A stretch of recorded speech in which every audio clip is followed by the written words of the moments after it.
Thanks for joining me for the outside tour at 301 Elm Street. You may be wondering, why am I starting back here on Dewey Street? And that's because this is where the driveway is for this property. So this garage and all this land back here on the north side of the property is all part of it.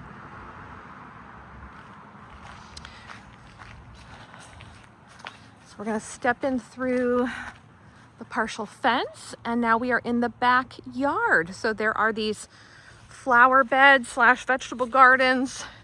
You can dream it, you can do it, whatever you would like to grow.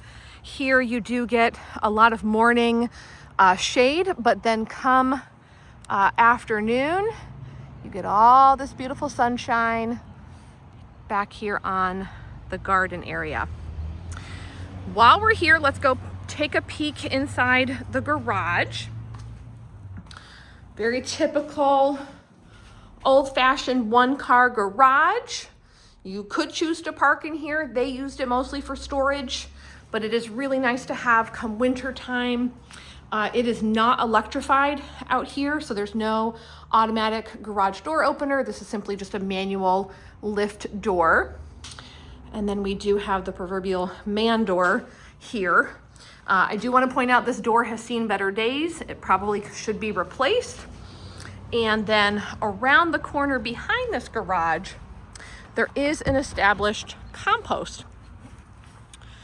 So let me just spin around and show you here. We've got a little composting area.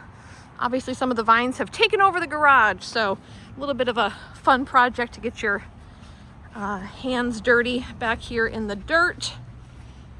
We have all this beautiful shade from this tree. I believe this is actually a maple tree. And then as we are walking towards the front of the house, I want to pause and just show you how nice it is back here. We've got this large shady area, plus a back deck. I'm gonna pop up and show you the side and front porches before we head down to the basement. So this goes directly into the living room. Got some nicer Trex decking here and the covered portico. And then out here in the front of the house, one of my favorite features of Elm Street are these large covered porches. Most of the homes on Elm Street have them. They're really just a beautiful feature. When I was out here yesterday, neighbors were out on their porches. So it does seem like it's that kind of neighborhood where you'll get to know your neighbors. We're on the side here with the sidewalk. And of course there are street lights. And then if you look this way, we've got the Elm Street Market there on the corner. And we're just a couple of blocks from downtown. And the post office is a very short walk just down Elm Street.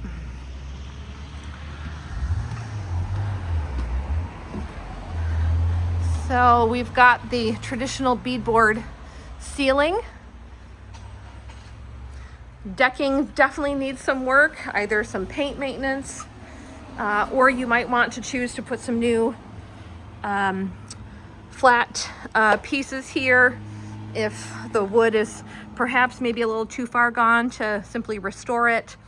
But just want to point out how incredible it is to have this big front porch on your abode. Also should point out that if we were to head south up on Dewey Street, we are just about 1 block away from Southwestern Vermont Medical Center. So if you are working at the hospital, this is a very short commute for you. Okay, we're going to take this tour inside down to the basement.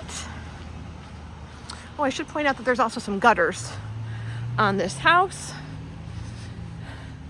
And in addition to gutters, we also have this spout here is where the sump pump is draining. So ideally you would push this further away from the house.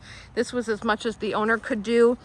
So you can see that when it does discharge, it is creating a little hole here. So ideally you'd have an extension leader to get that away from the house. Oh, before I go down, let's just take a moment to appreciate the deck. Let's go up on the deck and let you see this space. So that goes into the kitchen. So perhaps you have a puppy dog and you want to be able to just let them run out either the living room door or this kitchen door would be a great way to do that. Need to make sure that the gates are closed. But then you could have a fenced yard. Okay, now we're heading down to the basement. So it is nice to have a door that goes directly down to the basement, so you don't always have to have service professionals come through your whole house. So if you needed, you know, the boiler to be serviced annually, things like that, this is a door that goes up to the living room right there.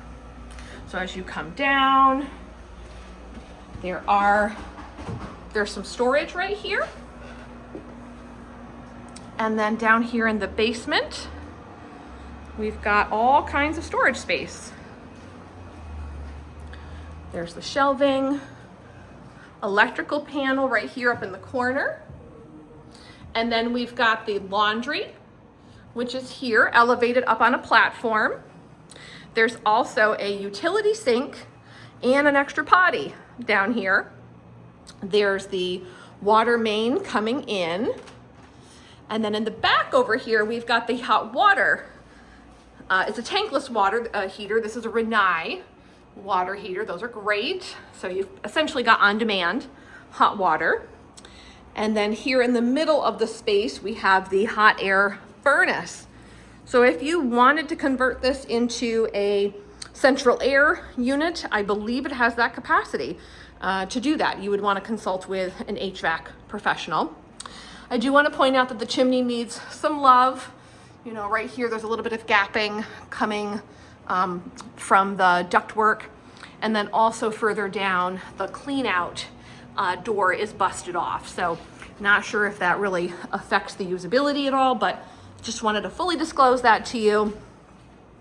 And then as we come around here, there's like a little mini room created, some separation of space for the oil tank. And then last but not least, back up near where we started the tour, this is where the sump pump is located. And I do have a dehumidifier running, as most Vermont basements are humid in the summertime, and that is a good idea. So I'll zoom out a little bit more if I can to show you just how much space is down here. It is a really usable, functional space for storage, laundry, and more.